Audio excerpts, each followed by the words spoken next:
दंडवत गोविंद गुरु बंदो अभिजन सोए। पहले बये प्रणाम तिन नमो जो आगे होए। गुरु को कीजे दंडवत कोट कोट प्रणाम। कीट न जाने ब्रंग कोयो गुरु कर आप समान। सत साहिब। हाँ तो श्रोता बंधुओं, आज मैं आप लोगों के सामने माता दुर्गा द्वारा भगवान विष्णु को आशीर्वाद देना।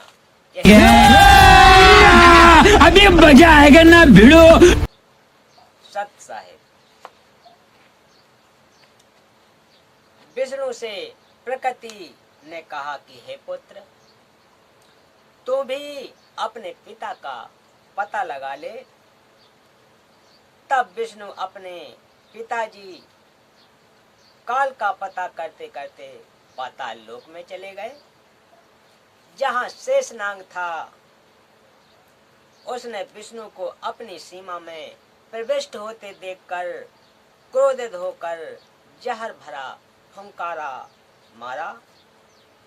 उसके विष के प्रभाव से विष्णु जी का रंग सांवला हो गया, जैसे स्प्रे पेंट हो जाता है। तब विष्णु ने चाहा कि इस नाग को मजा चखाना चाहिए।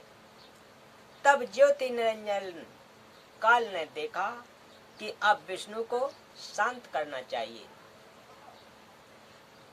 तब आकाशवाणी हुई कि विष्णु, अब तू अपनी माता जी के पास जा और सत्य सत्य सारा विवरण बता देना, तथा जो कष्ट आपको शेषनाग से हुआ है, इसका प्रतिशोध द्वापर युग में लेना। द्वापर युग में आप तो श्री कृष्ण अवतार धारण करोगे और कालीदह में कालंद्री नामक नाग शेषनाग का अवतार होगा। ऊंच नीच ऊंच होए के नीच सतावे। कबीर परमेश्वर कहते हैं, ऊंच होए के नीच सतावे, ता कर ओयल मोहि सो पावे। ओयल माने बदला होता है। जो जो जीव दे पीर पुन काहू, हम पुन ओयल दिखावे ताहू। तब विष्णु जी माता जी के पास आए तथा सत्य सत्य कह दिया कि मुझे पिताजी के दर्शन नहीं हुए। इस बात से माता प्रकृति बहुत प्रसन्न हुई और कहा कि पुत्र, तू सत्यवादी है। अब मैं अपनी शक्ति से तेरे पिता से मिलाती हूँ तथा मेरे मन का संशय तथा तेरे मन का संशय दूर करती हूँ। कबीर देख पुत्र तोय पिता भेटाऊं, तोरे मन का धोखा मिटाऊं।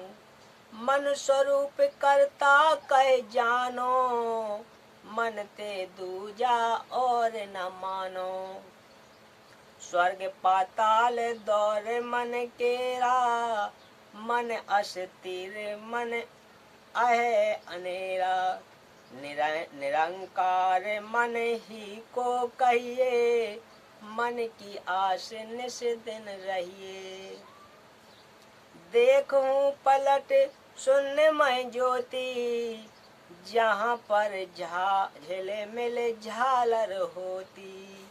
इस प्रकार माता अष्टांगी प्रकृति ने विष्णु से कहा कि मन ही जग का करता है, यही ज्योति निरंजन है।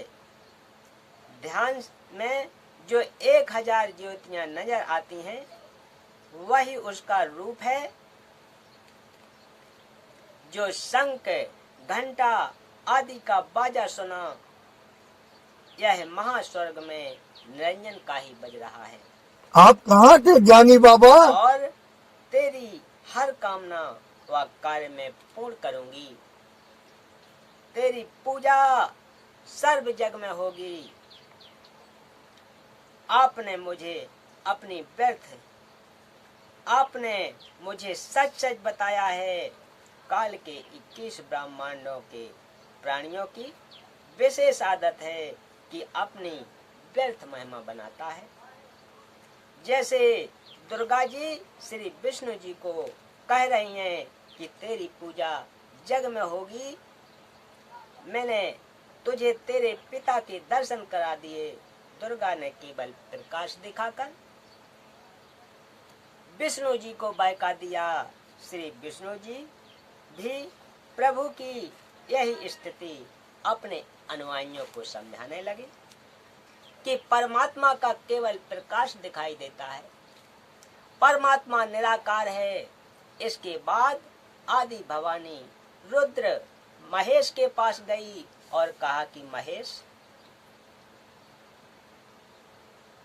यही नहीं, अभी और सुनिए। तुम भी अपने पिताजी की खोज, तेरे दोनों भाइयों को तो तुम्हारे पिता के दर्शन नहीं हुए, उनको जो देना था वह प्रदान कर दिया है। क्या बात है सर, क्या बात है सर, क्या बात, ये बात है। मांगो जो मांगना है। तब महेश ने कहा कि हे जननी, मेरे दोनों बड़े भाइयों को पिता के दर्शन नहीं हुए, फिर प्रयत्न करना व्यर्थ है। कृपा मुझे ऐसा वर दो कि मैं अमर मृत्युंजय हो जाऊं। तब माता ने कहा कि यह मैं नहीं कर सकती। हाँ, युक्ति बता सकती हूँ जिससे तेरी आयु सबसे लंबी बनी रहेगी। विधि योग समाधि है, इसलिए महादेव जी ज्यादातर समाधि में ही रहते हैं। इस प्रकार अष्टांगी प्रकृति ने तीनों पुत्रों को विभाग बांट दिए। भगवान ब्रह्मा जी को काल लोक में 184 के चोले शरीर रचने का अर्थात रजोगुण प्रभावित करके संतान उत्पत्ति के लिए विवश करके जीव उत्पत्ति कराने का विभाग प्रदान किया।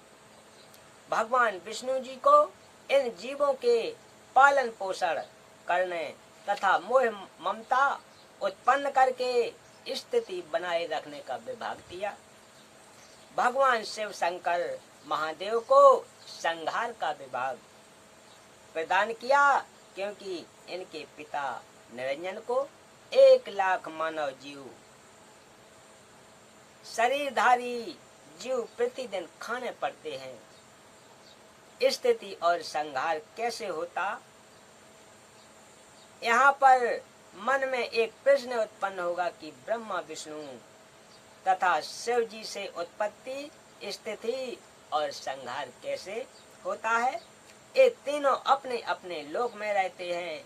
जैसे आजकल संचार प्रणाली को चलाने के लिए उपग्रहों को ऊपर आसमान में छोड़ा जाता है और वे नीचे पृथ्वी पर संचार प्रणाली को चलाते हैं।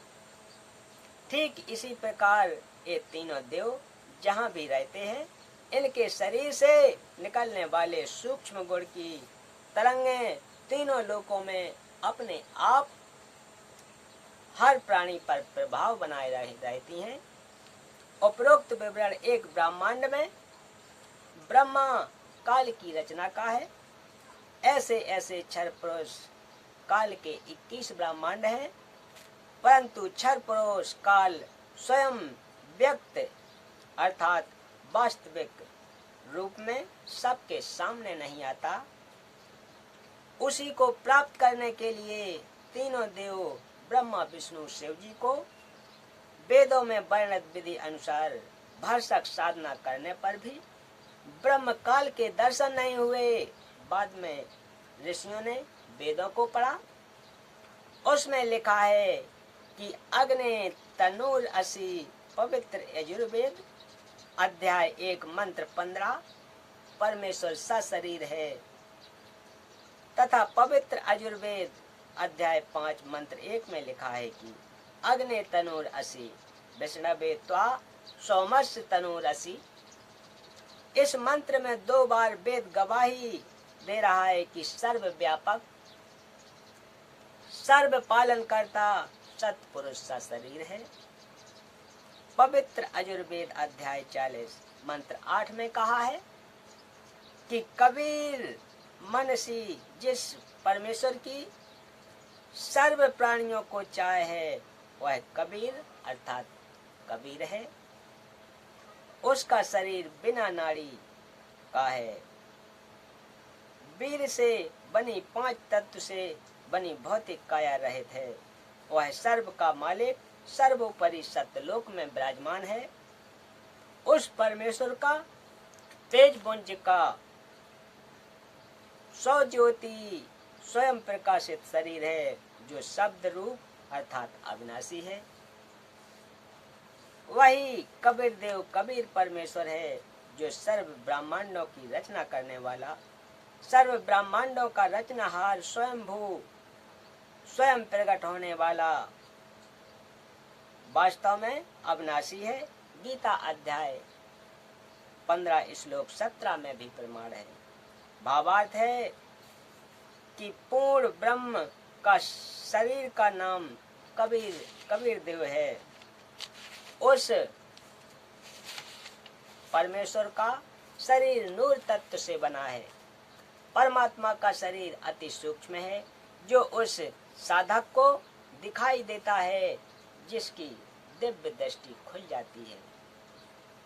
इस प्रकार जीव का भी सूक्ष्म शरीर है जिसके ऊपर 5 तत्व का घोल कवर अर्थात 5 तत्व की काया चढ़ी होती है जो माता पिता के संयोग से